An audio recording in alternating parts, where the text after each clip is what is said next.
So obviously if you're going to be doing self-hypnosis, then you have to know a little bit about what hypnosis actually is. Now, if you have watched some of my other programs on hypnosis, then feel free to skip this video and move on to the next one. This will be a review for you. But I do appreciate that many people will be watching this for the first time, so I really do have to start off with the basics, with the fundamentals of what hypnosis actually is, or at least my definition of what I believe it to be. So, in my opinion, hypnosis really is all about the study of altered states of consciousness.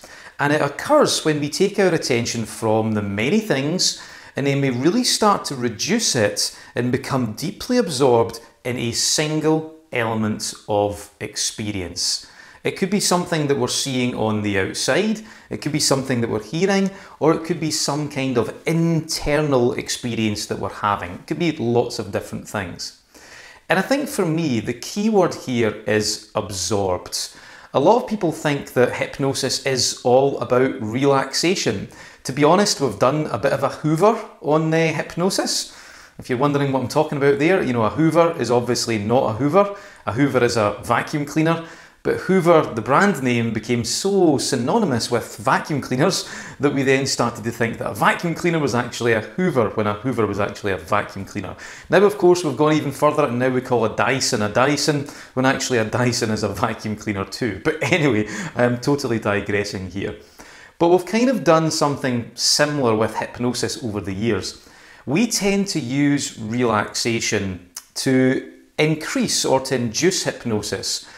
The reason we do is because relaxation tends to be a useful state to act as a segue into this place of becoming deeply absorbed, to start to go into one of these altered states of consciousness.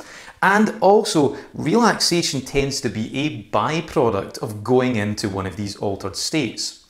So over the years, we seem to have confused relaxation with hypnosis, or hypnosis with relaxation, when it's not really. So I want you just to bear that in mind as we move forward. But the key thing, the key element of hypnosis is where you become deeply absorbed in some kind of element of experience, whether it be externally or whether it be internally inside your mind. I remember quite a few years ago, I was on a train journey to Edinburgh and I was walking down the central aisle on the train and this kid caught my attention. And this kid was just literally glued to the windscreen. I mean, he was just so focused and transfixed on everything in front of him as he was looking at the fields and the cows and the birds flying around about. And it was absolutely incredible to watch.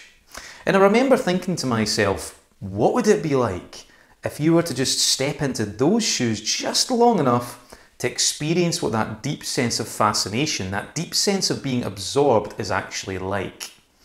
And for me, it's that place that we're beginning to open up as we go into trance, as we go into hypnosis. And the thing is, even though this is absolutely something that we used to do practically all the time as kids, kids go from one place of trance to the next, but we still do this naturally as adults. Maybe not so much depending on the person, but we certainly still do it. There are lots of examples of naturally trance occurring experiences. For example, have you ever been in the supermarket and perhaps you're standing there in the middle of the aisle staring into space over a can of tuna, and then all of a sudden someone walks up to you and said, "Hey, how are you doing?" And you go, "Huh? Sorry, didn't see you there, I was too busy off God knows where I was." That's an example of where you've zoned out, where you've become locked into some kind of train of thought. It's an example of where you've become deeply absorbed in a single element of experience. And it's almost like you've deleted the rest of the world. You haven't seen someone that is there. And all of a sudden when they speak to you, it's kind of like, I didn't see you there. That's an example of a naturally occurring trance. Another one of my personal favourites is when you get into, say, a hotel and you go into an elevator and you punch the number of your floor. Say, for example, you're travelling up to floor number 10. And then the elevator opens up, floor number 6, you walk out and you look around about and then you go, wait a minute, this is not my floor. And of course, the first thing you do is to make sure that no one saw you. Again, that's an example of where you become locked into some kind of train of thought. Now, when we do hypnosis, when we do self-hypnosis, it's kind of similar to that, but it's a little bit different. It's that kind of thing where we become locked into some kind of experience, become deeply absorbed, but we do it in a much more focused, in a much more deeper and profound way. Because when we become deeply absorbed, that's when we start to experience one of these things that we call altered states. All of a sudden, we start to more readily engage in our creativity. All of a sudden, our imagination starts to come more to the fore, and we start to respond much more automatically to suggestions. We become more open to considering things that perhaps we hadn't considered to be real before. And if you think about it, this is the ideal place to be if you're looking to make some kind of change. So, hopefully this fleshed things out. If you already had an understanding of hypnosis, if you are completely fresh and new to the subject, then hopefully it enlightens you in some capacity. So in the next video, what I'm going to be looking at is I want to expand this just a little bit further.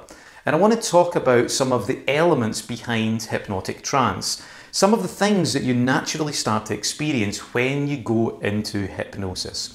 So when you're ready, if you want to head over to the next video, and we'll see you shortly.